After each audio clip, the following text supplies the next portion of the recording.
Hi, Assalamualaikum everyone. Welcome to our first lecture for KIB 3028, Principles of Lower Limb Orthotic Design. So my name is Noafika, Dr. Noafika Hashim, and I'll be your lecturer for this course. You can always reach me via WhatsApp or email me at afikahashim@um.edu.my. Alright, first of all, I want to apologize for the delay in getting the lecture notes to you. I really appreciate your patience and understanding. Hopefully, this wait was worth it, and I promise that we will have meaningful journey together in this semester. So, we will go now to the course overview. So, what is this course all about? Okay, in this course, KIB 3028, we will be diving deep into orthotic management of lower limbs. That means that understanding how we use orthotic devices to help people walk better, manage deformities, and also improve mobility.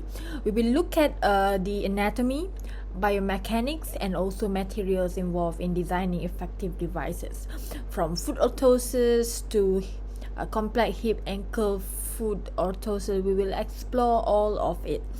Okay, it is not just theory. In this course, you will be doing a patient assessment, device design, costing, and even prototype fabrication. So this course blends clinical skill with hands-on technical work. So get ready to build and think critically in this course. So the course goal, by the end of this course, you will be able to choose and design the right orthotic solution for individuals with lower limb deformities. It is more than just applying what you know. It is about understanding the user, making clinical decision, and designing with empathy and precision. Okay, the course learning outcome. Let's go over the learning outcomes. These are the key things that you will be able to do by the end of semester. So we have 5 key learning outcome here. The first one is integrate relevant knowledge in anatomy and physiology and design of lower limb orthosis. The second one is design lower limb orthosis using evidence-based knowledge and then modify. The third one is modify lower limb orthosis model using computerized technology. And then the fourth one is identify the effects of orthosis to the biomechanics performance. And here we will use some experimental approach. And the fifth one is the relate prosthetic and orthotic practice to appropriate code of practice. Alright. And here is the assessment weightage. Now let's talk about how you will be graded.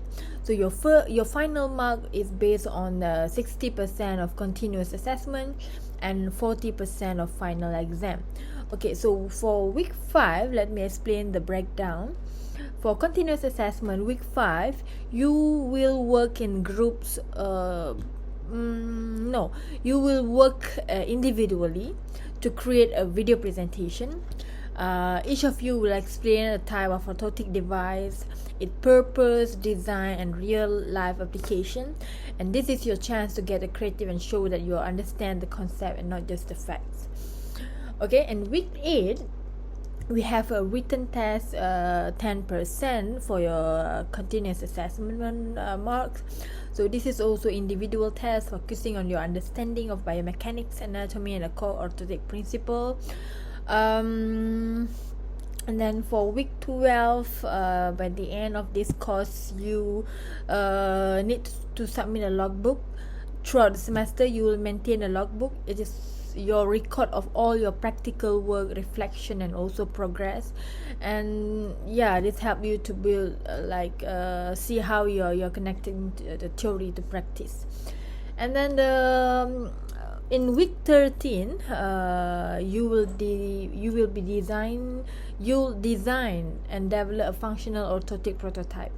Okay, this project tests your technical, clinical, and teamwork skill. It's a challenging part here, but it will be very rewarding. In final exam, you can expect a case-based solution, a question, some short answers and maybe design questions or two. So it focus on how well you apply your knowledge to real scenario, not just memorization. Okay, so this so overall the assessment are structured to help you develop both theoretical knowledge and practical skill. Now I will guide you through each step and you will have plenty of opportunities to ask questions and get feedback. For this course, I recommend a few core references as you can see here. So all this material can help you to understand, especially when working with prototype and preparing for the exam. So we will go to the quick overview of what we will be covering week by week, starting from week 1.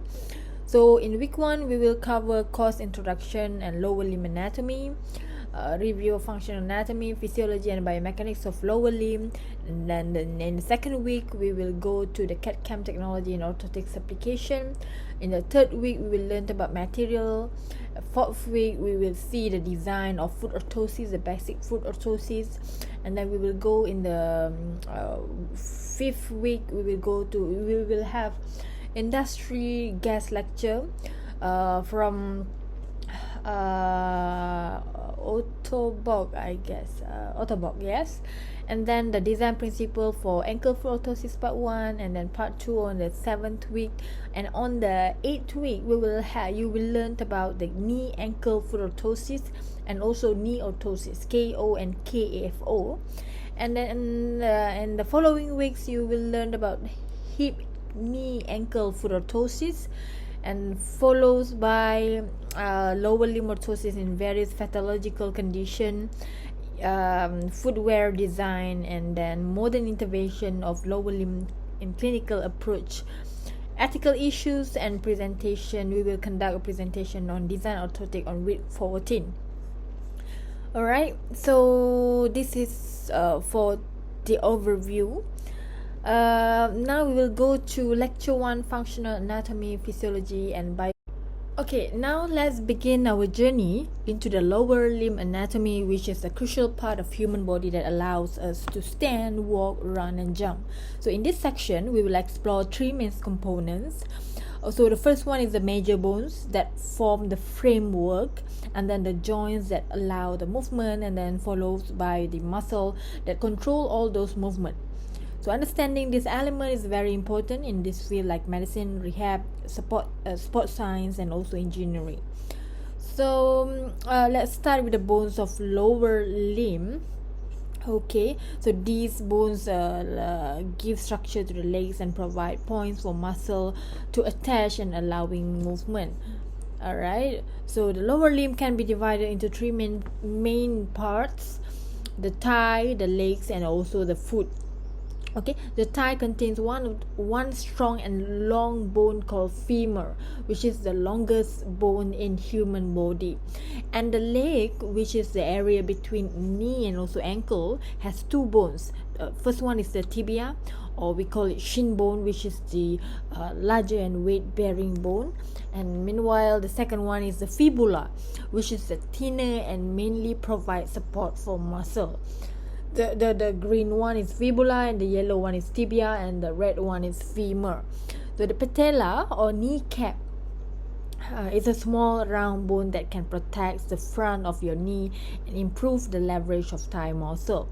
So the foot is made up of 26 bones. The you can see that down there, the foot part, purple, turquoise, and also dark purple. So they are made up of 26 bones divided into tarsal, which is the ankle, metatarsal in the middle of the foot, and also we have phalanges, the toe bones. Alright, so this diagram shows the bones we just discussed just now. Notice how all parts are connected from femur in the thigh down to the tarsal, metatarsal and phalanges in the foot. So these bones, they are work together to support your body weight and allow complex movement like walking, running, and also help to in balancing. Alright, now let's talk about joints. Okay, they are the area where the bones meet.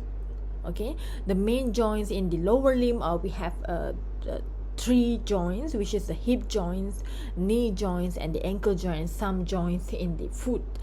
Each joints type allows specific type of movement and plays a key role in how we move. We will discuss this further in this lecture.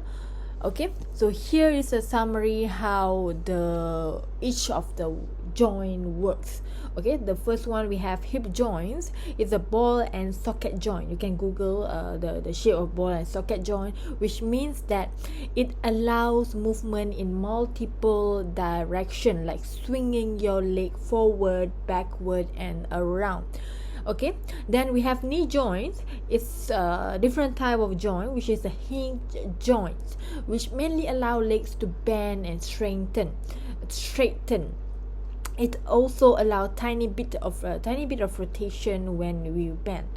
And then we have the ankle joint. Is also a hinge joint, a type of hinge joint, helping us point our toes up, or we call it as dorsiflexion, or down, plantar flexion. If you cannot imagine this, you can Google what is dorsiflexion and plantar flexion, and you should know, because you are in year 3 already, you should know what is dorsiflexion and plantar flexion.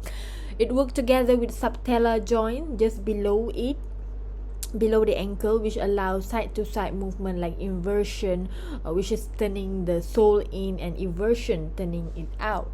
Alright, so then we have hip joint. Let's take a closer look at the hip joint. So it's a strong ball and socket type of synovial joint. It forms where the head of femur fits into the acetabulum of the pelvis. So this joint connects the legs to the body, which is specially designed to support our body weight during standing and also walking. Alright, as you can see from the figure here, we have the green one is the femoral head. It fits into the acetabulum, the yellow color, and then there are some ligament of the head of femur that helps to hold the femoral, the femur bone. Okay, the hip of joint work like this. Alright, the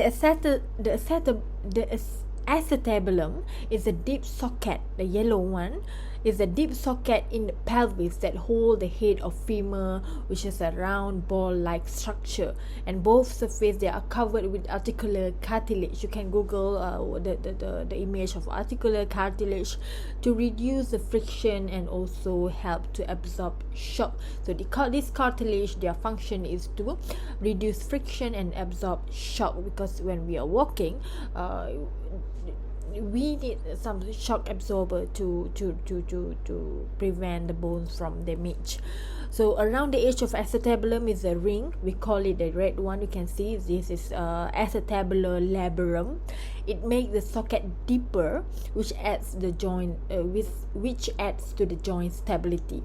And the joint is surrounded by a strong capsule that is attached to the pelvis on one end and the other femur on the other, holding everything in place.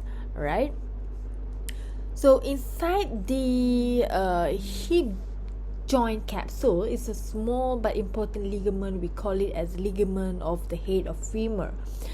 Okay, the function of this ligament, it connects the femoral head to the inside of acetabulum, and it also carries a small artery. This artery, we call it the artery to the head of femur, which supplies the blood to the bone, especially important in early development. And then there are also 3 strong ligaments outside of the joint capsule that help to keep the hip stable, which is the iliofemoral ligament, pubofemoral ligament, and ischiofemoral ligament. So we will discuss the function of each of these ligaments. So the first one is the iliofemoral ligaments. This is the strongest ligament, shaped like an upside down Y. As you can see from here, the red one is the iliofemoral ligaments. Upside down Y shape, it helps to prevent the hip from extending too far backward. So each of these ligaments has their own function. And then in the second one is the pubofemoral ligament. Pubofemoral ligament, you can see the green color there. Alright, the main function of this ligament is to prevent too much abduction, which means that moving the leg outward. It prevents too much moving the leg outward. Okay, and then the third one is the ischiofemoral, which is the yellow one. If you can see the picture in this in the bottom right of the slide, ischiofemoral ligament, which wrap around the back, and this ligament help to prevent the hip from rotating too much or overextending.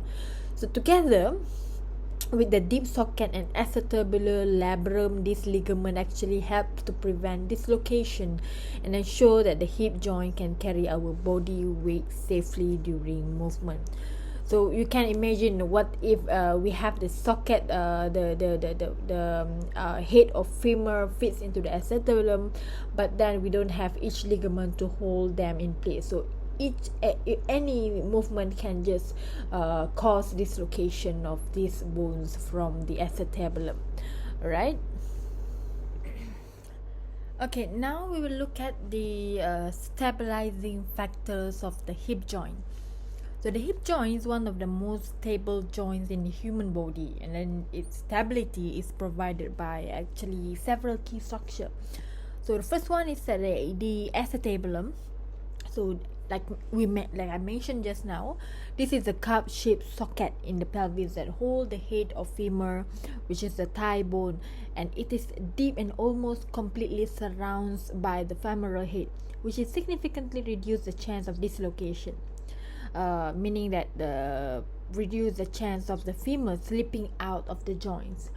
And then we have the red color one, the acetabulum labrum, which is the ring. This is a ring of tough cartilage that surround the rim of the acetabulum. It is shaped like a horseshoe and deepens the socket even further. So this extra depth actually gives the larger surface for the femur to connect with, which is improve the joint stability. And of course we have the ligaments and joint capsule, the iliofemoral, pubofemoral, and then ischiofemoral that we discussed in the slides, in the previous slides, are very strong and play very crucial role in stabilizing the joints. And these ligaments, they are arranged in the spiral pattern, which the hip extend, straightens, the spiral tightens, which lock the joints into more secure position. And then we have the joint capsule, which is a thick envelope that surround the joint, also adds to the strength and the stability of the hip joint. And then we will go into the movement and muscles of the hip joints. The hip joints allow for several different movement, and each movement is controlled. We know that each of our movement are controlled by specific muscle. So the hip movement, we have several hip movement. First is flexion. Flexion, you can see the picture here on the top right. Flexion and extension. Flexion bring the legs forward, extension bring the legs backward. And then we have abduction, moving the thigh away from body, adduction, bringing the thigh towards the body. And then we have lateral rotation, which is the rotating the thigh outward, and then medial rotation, which is the rotating the thigh inward. So these are the muscles that are responsible for each of the movement. We will discuss about the muscle that help in movement later on. And we can see that for the flexion, the main muscle is iliopsoas, rectus femoris, sartorius, and pectinus. And the main muscle for extension is the gluteus maximus, hamstring group. And then for abduction, we have gluteus medius, gluteus minimus, piriformis, tensor fasciae latae. And also for adduction, we have the main muscle that can help to bring the thigh towards the body is the adductor longus adductor. We have the key term here, adductor. brevis, adductor, magnus, and pectinus, and gracilis, and lateral rotation. We have the main muscle responsible for lateral rotation is bicep femoris, gluteus maximus, piriformis, and then assisted by some of the minor muscle, which is the obturator internal, gemmelli, quadratus femoris, and the muscle that are responsible for medial rotation, the anterior parts of gluteus medius and gluteus minimus, and then also tensor fasciolata. Okay, now we look at the knee joint. Okay, the knee part, the knee joint is the largest and most complex joints in the body. It is a hinge type synovial joint, which mainly allows flexion and extension, which is the bending and straightening of the knee, and also a small amount of rotation when the knee bend. Okay, when the knee bend, you can have a small amount of rotation of the knee joint. So it is formed by the connection between three bones: the femur, which is the thigh bone, and then tibia, the shin bone, and then the patella, which is the knee cap. Alright, the articulating surface of the knee, there are two main areas where the bones meet in the knee, which is the tibiofemoral joint and also patellofemoral joint. So tibiofemoral joint is where the femurs, medial and lateral condyles meet the tibial condyle. Femur, medial and lateral condyle meet the tibial condyle. Okay, you can see from the picture here. And then we have patellofemoral joint, where the patella in front here, glides over the front of femur, which is the thigh bone, and then helps the quadricep muscle to efficiently extend the knee by improving leverage. So both joint surfaces are covered in a hyaline cartilage for smooth movement, and also enclosed in a single joint cavity. Okay, so here is this slide will show you a visual of both tibiofemoral and patellofemoral joints, and you can notice how the femur condyles are rounded and the tibia is flatter. This helps to explain why the meniscus are needed for stability. We will explain next in the next slide. Okay, then we have the knee cartilage, or we call it as menisci. Let me check how is the pronunciation.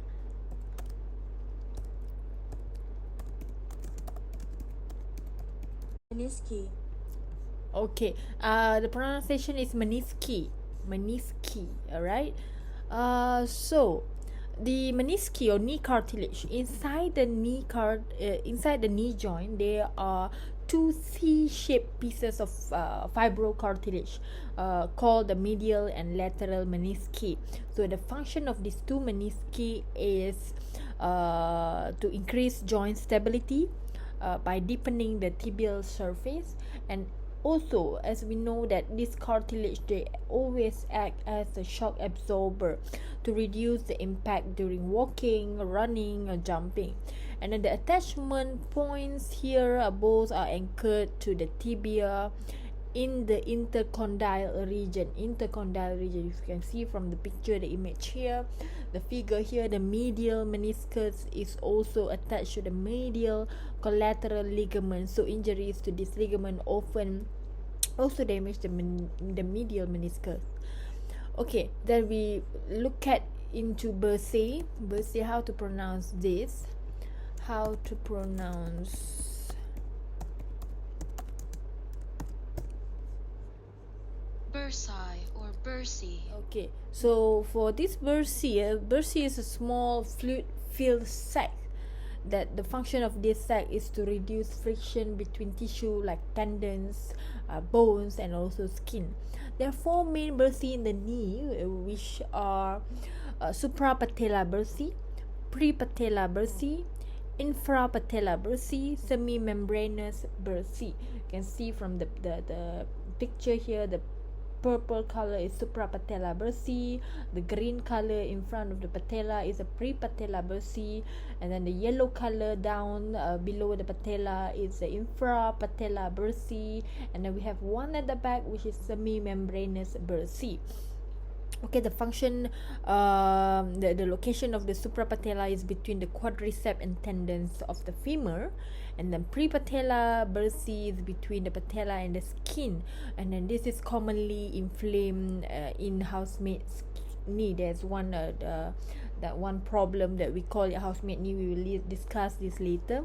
And then we have infrapatella bursae, the deep part between the patella ligament and also tibia, and the superficial part between ligament and skin, and then the semi-membranous bursa behind the maroon color, which is located behind the knee between the semi-membranous tendon and gastrocnemius muscle. Okay, then we will look at the knee ligaments. The knee is stabilized by of course each of the joints, they must be stabilized by ligaments. So the knee is stabilized by several strong ligaments, which are the mainly patellar ligament and also collateral ligament. So patellar ligament is continuation of the quadriceps tendon. From the continuation of quadriceps tendons, it attached to a patella to a tibial tuberosity. If you can see from in the picture here, the patellar ligaments it consists of collateral ligament. Wait, I want to see which is the patellar ligament. Okay, patellar ligament is continuation of the quadriceps femoris tendon distal to patella, attached to tibial tuberosity. Okay, you can Google the shape of the patellar ligament, but here we have the collateral ligament that are made of lateral collateral ligament and medial collateral ligament. Okay, collateral ligament limits the function of the collateral ligament is to limit side to side movement, and then for medial collateral ligament, or we call it MCL, is the shape is broad and flat. It connect the femur to tibia on the inner side. Okay, so these joints is the knee joints, is the medial part. You can see the medial part MCL help to connect the femur to tibia, and lateral collateral ligament LCL is a bit thinner and more rope-like, and also connect the femur to fibula. One connect femur to tibia, and then the lateral connect the femur to fibula on the outer side. Alright, so we have cruciate ligament. The cruciate ligaments are located inside the knee joint. Okay, inside the knee joint, crossing each other to form an X. So this anterior cruciate ligament and posterior cruciate ligament. So these yellow and blue color ligaments, they cross each other to form an X. So the function of the anterior cruciate ligament ACL start at the front of the tibia and attached to the back of femur. The function is to prevent the tibia from sliding too far forward, to hold the tibia. And then we have the posterior cruciate ligament PCL. It start at the back of the tibia and attached to the front of femur. Okay, it prevent the tibia from sliding too far backward. So these two ligaments help to hold the tibia in place. So these ligaments are essentially for stability, and also especially during twisting or sudden stop. Okay, as footballers, somehow the most of the cases that the most of injury that they will have is the ACL.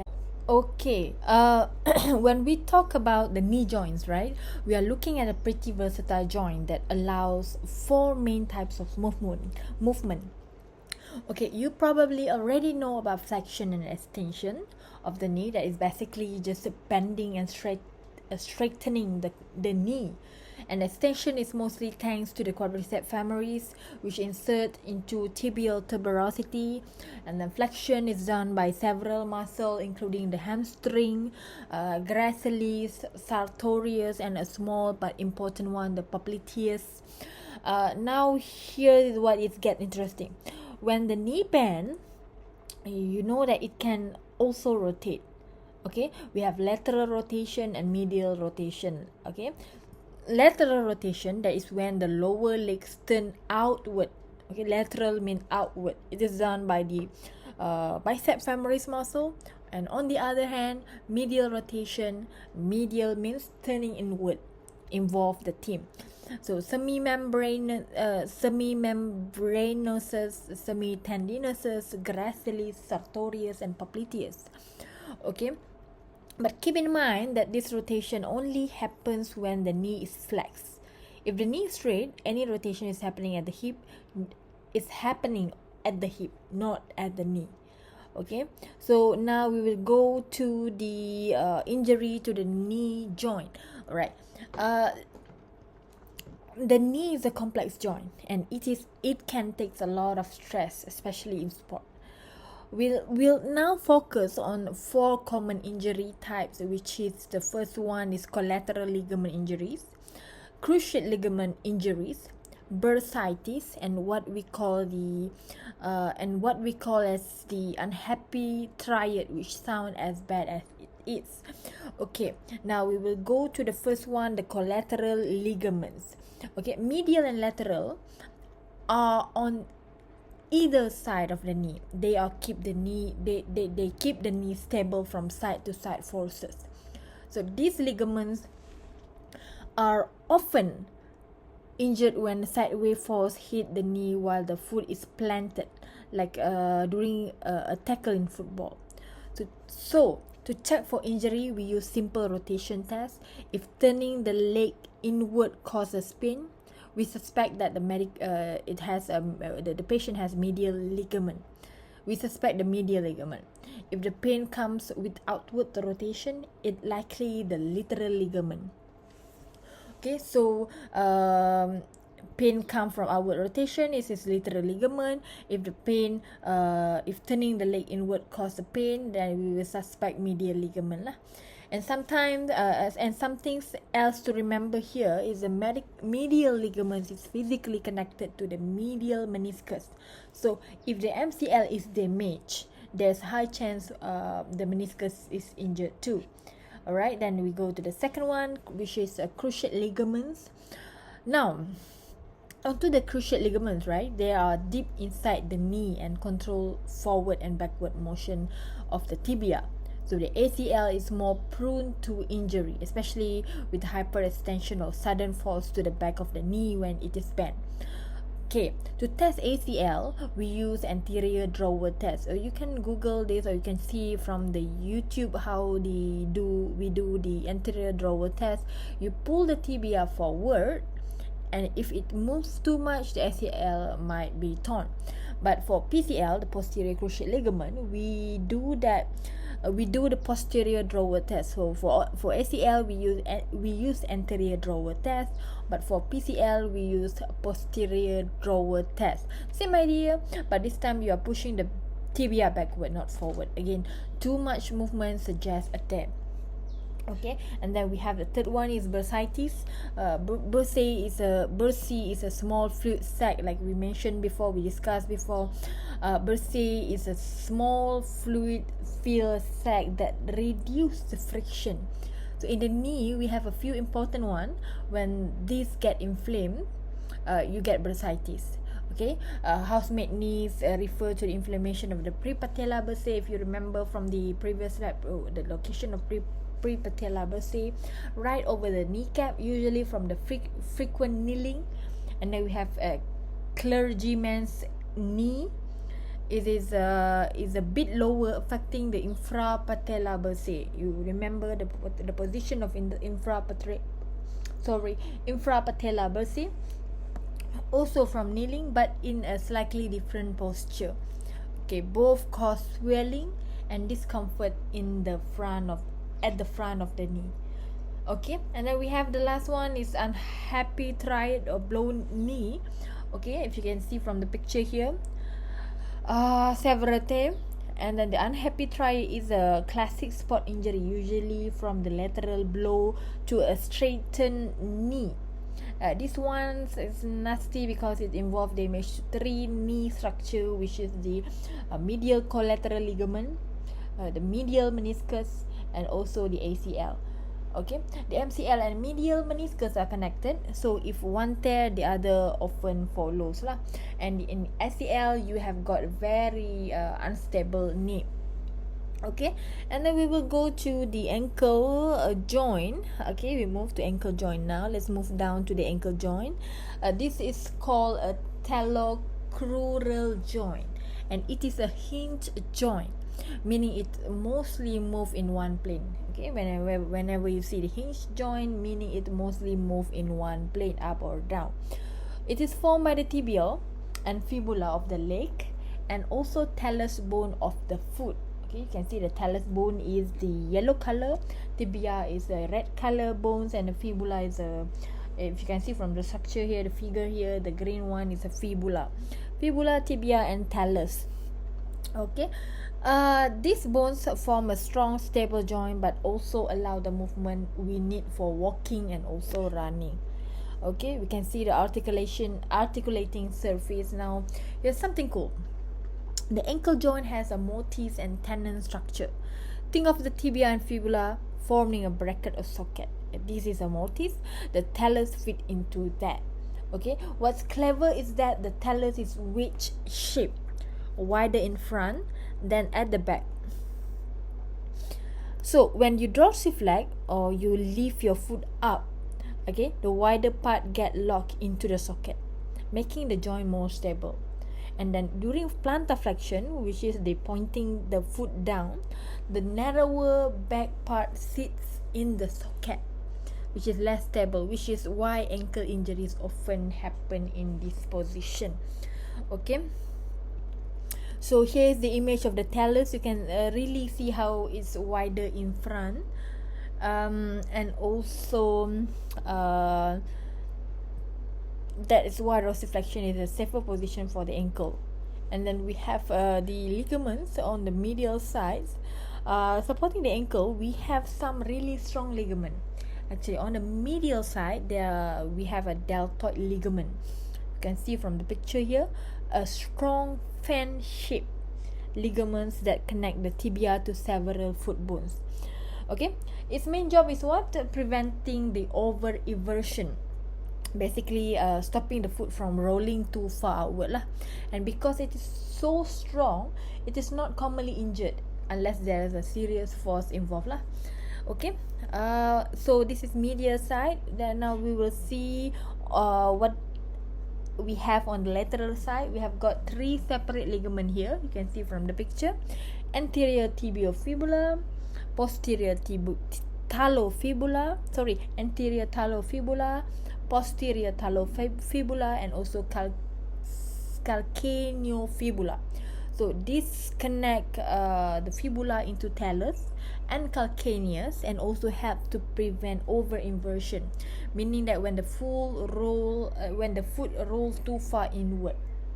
Okay, so this is important because most ankle sprain are inversion injuries, especially affecting the anterior talofibular ligament. Okay, finally in the term of movement, remember that the ankle joint itself only allow dorsiflexion and plantar flexion, that is a hinge action. But in inversion and eversion, those come from other joint in the foot, mainly the subtalar joint. The muscle involved are also compartmentalized, and posterior muscle like the gastrocnemius and soleus do plantar flexion, while anterior muscle like tibialis anterior and extensor hallucis longus do dorsiflexion. Alright. Okay, when we talk about ankle movement, right, we are really focusing on the classic hinge joint. That means that the main motion are in just one plane lah, specifically dorsiflexion and plantar flexion. So these are the up and down movement of your foot. But what about the side to side movement like inversion and eversion? Okay, those actually happen lower down as joints like subtalar joint. So plantar flexion, that is that action of pointing your toes is powered by the big players in the posterior leg, which is the gastrocnemius, soleus, plantaris, and also tibialis posterior. On the flip side, dorsiflexion which is pulling your foot upward. It's all thanks to the anterior muscle, like tibialis anterior, extensor hallucis longus, and also extensor digitorum longus. Okay. Now, one of the most common injuries that we see at the ankle is sprain, and it's usually happen when the foot rolls inward too much while it's bearing weight, and it's likely plantar flex lah. And now here's the key detail. The lateral ligaments tend to get hurt more often. Why the lateral ligament tends to get hurt more often? First, it is structurally weaker than the medial side, and then the second one is its job is to resist inversion. So when inversion goes too far, it's the one taking the hit lah. And the interior talofibular ligament specifically, it the most at risk, and it is the one that usually gives way in severe sprain. And the ones a bit more serious, a port fracture, it is a type of ankle fracture that can involve 2 or even 3 bones, both malleoli and sometimes the distal tibia. It typically happens during a forced eversion of the foot. First, the force pulls the hard on the medial ligaments that it can actually rip the chunk of all medial malleolus. Then the talus gets shoved outward, fracturing the lateral malleolus, and the final act, the tibia gets driven forward, grinding against the talus and fracturing its posterior edge. It's a nasty sequence, and knowing that the mechanics helps to understand why it is such complex injury. And the foot joint. Now we will look at the foot joint. Let's zoom out a bit and look at the big picture. The foot and ankle together form a pretty intricate system. It made up of 28 bones, 33 joints, and 112 ligaments, and they are controlled by 13 extrinsic and 21 intrinsic muscle, and it is a mechanical marvel designed for both strength and also flexibility. Okay, the function, so what does this system do? Well, quite a lot actually. It acts like a solid platform when we need to stand firm, and like a shock absorber when we move across uneven surfaces. So okay, some of its key roles include supporting our body weight, maintaining balance, absorbing impact, and transferring ground reaction forces. And in some remarkable cases, like for individuals with upper limb paralysis, the foot can even adapt to substitute hand function. Okay. Structurally, the ankle joint is also called the tibio-talar joint. It's where the lower leg meets the foot lah. It makes up of distal tibia, fibula, and also talus. Okay, below the ankle, we enter the foot. Okay, starting with the hind foot, this region is made up of talus and calcaneus, and these two form the subtalar joint, which has 3 articulating facets on each bone. So this joint is especially important for those side-to-side motion like inversion and exversion. Okay, moving forward, we have the midfoot, includes a 5 tarsal bone, the navicular, cuboid, and also 3 cuneiforms. So the chopard joint, which includes the talo-navicular and also calcaneo-cuboid joint, mark the division between the hind foot and midfoot, if you can see from the picture. Okay, then comes the forefoot. This is where you will find the metatarsal phalanges, which is our toes, and also sesamoid bones. Okay, each toe has 3 phalanges except the big toe, which has only 2, and then the Lisfranc joint is the transition point between the midfoot and also forefoot. Alright. Subtalar joint, also called the talocalcaneal joint. So this joint sits between the talus and also calcaneus. So among its 3 facets, the posterior subtalar joint is the largest, and this joint plays a crucial role in letting the foot tail in and out, what we call as inversion and exversion lah. And mid-tarsal joint, MT joint, also known as the transverse tarsal joint or chopat joint, this area actually involves two joints. Okay, the first one is talonavicular and the second one is the calcaneocuboid joint.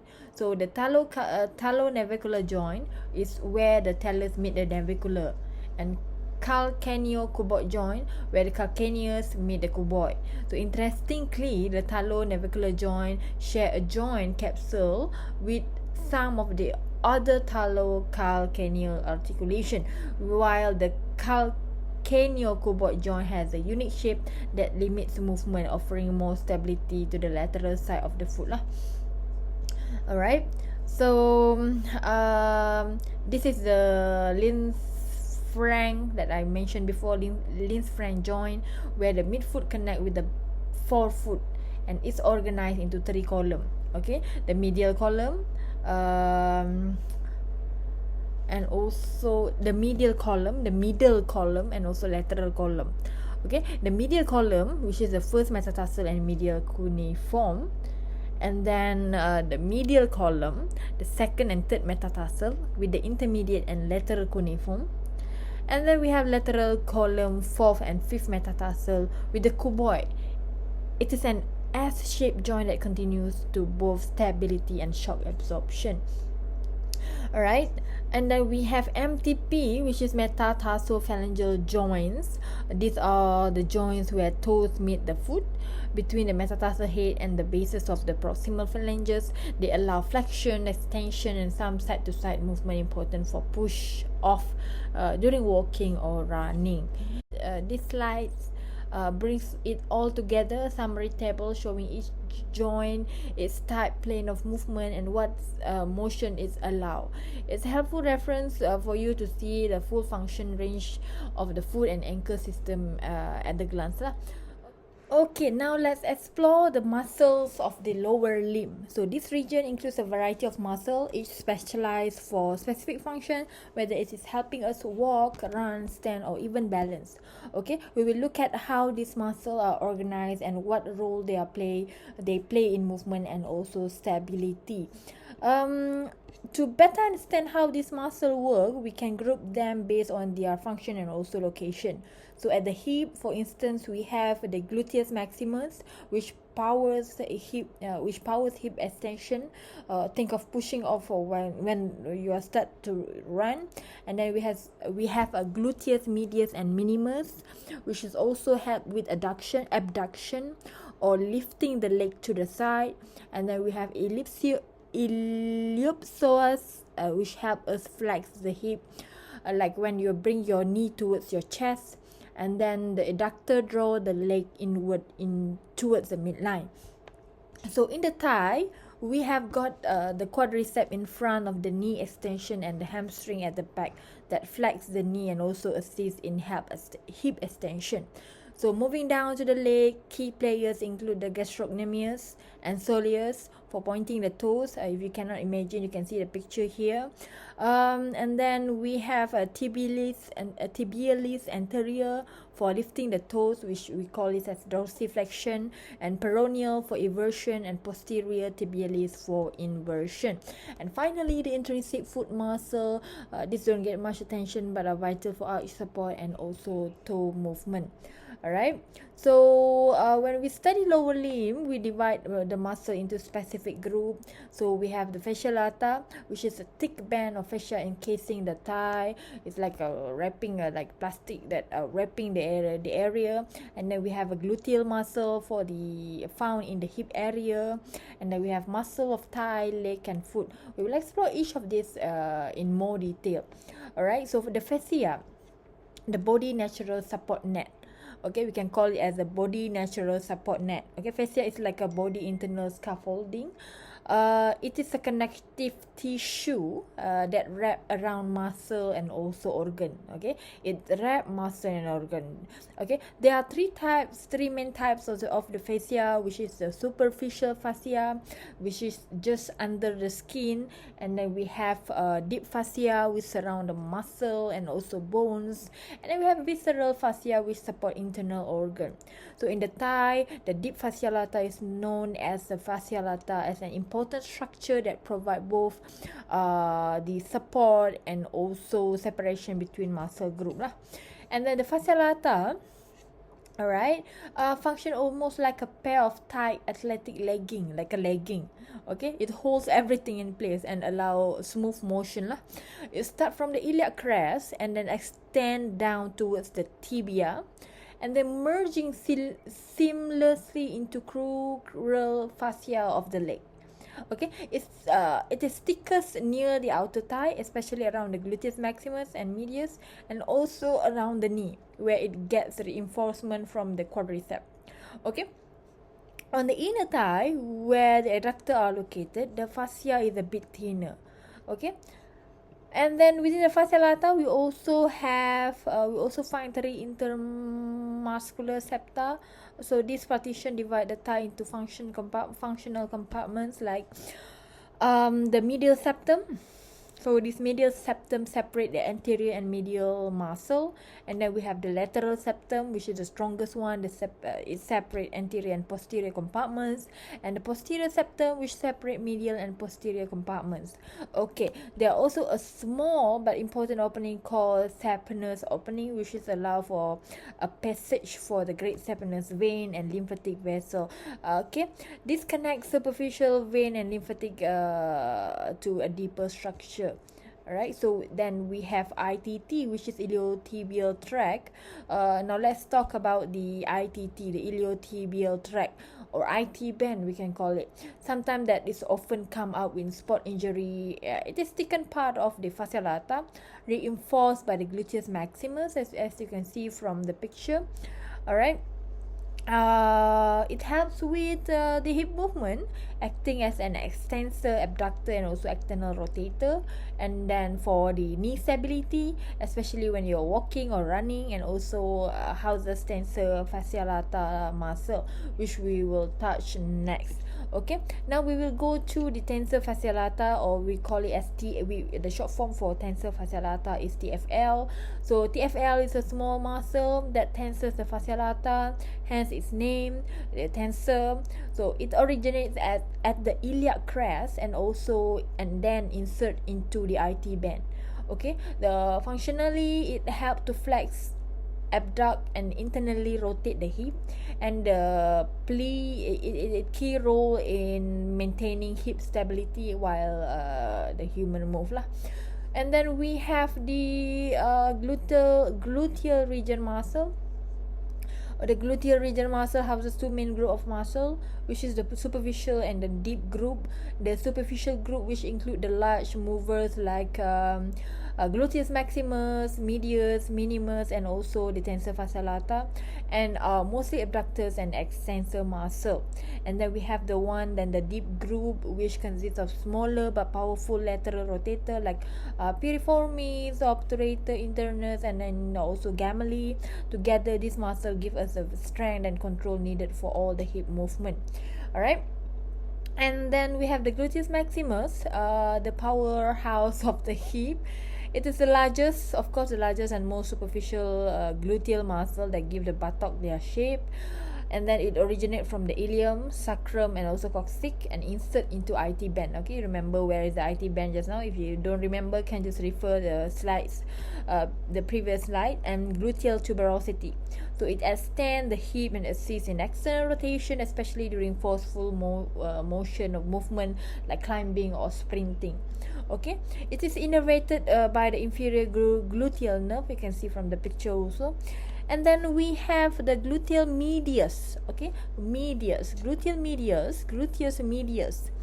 Okay, deep to the maximus in the gluteal medius, which is crucial for stabilizing the pelvis. Okay, you know where the pelvis is. It runs from the gluteal surface of the ilium to the greater trochanter. Okay, what is the job for this gluteal medius? For abduction, bringing the hip up, and then medial rotation of the hip.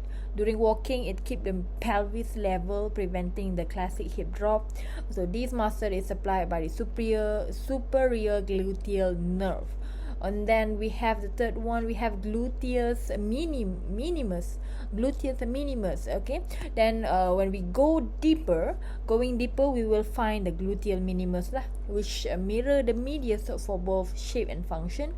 And it also abducts and medially rotates the hip and helps stabilize the pelvis.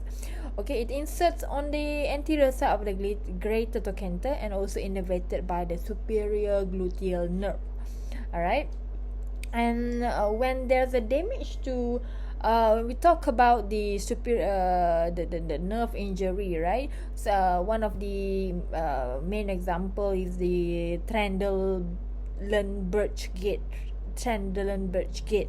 Okay, when there is a damage to the superior gluteal nerve, you may see that what is known as Trendelenburg gait. Okay, this happen when the gluteus medius, you know which one is gluteus medius now, and minimus, they cannot properly support the pelvis, right? So instead of the pelvis staying level during the swing phase, okay, you know the swing phase, what is swing phase? If you don't know, please Google. We have stance and swing of walking, it drop on the opposite sides. Okay, to compensate, the person leans toward the affected side, shifting their weight to maintain balance. So it is quite a distinctive pattern, often used in clinically to assess nerve or muscle injury. And then we have we will move to the deep muscle. Okay, not to forget deep gluteal muscle. This include muscle like piriformis, obturator internus, gemellus superior or inferior, quadratus femoris. Okay, although they are small, they play a huge role in lateral rotation and also stabilization of the hip. Yeah, they work by pulling the head of the femur securely into hip socket during movement, and almost like tightening the screw in the hinge. Okay.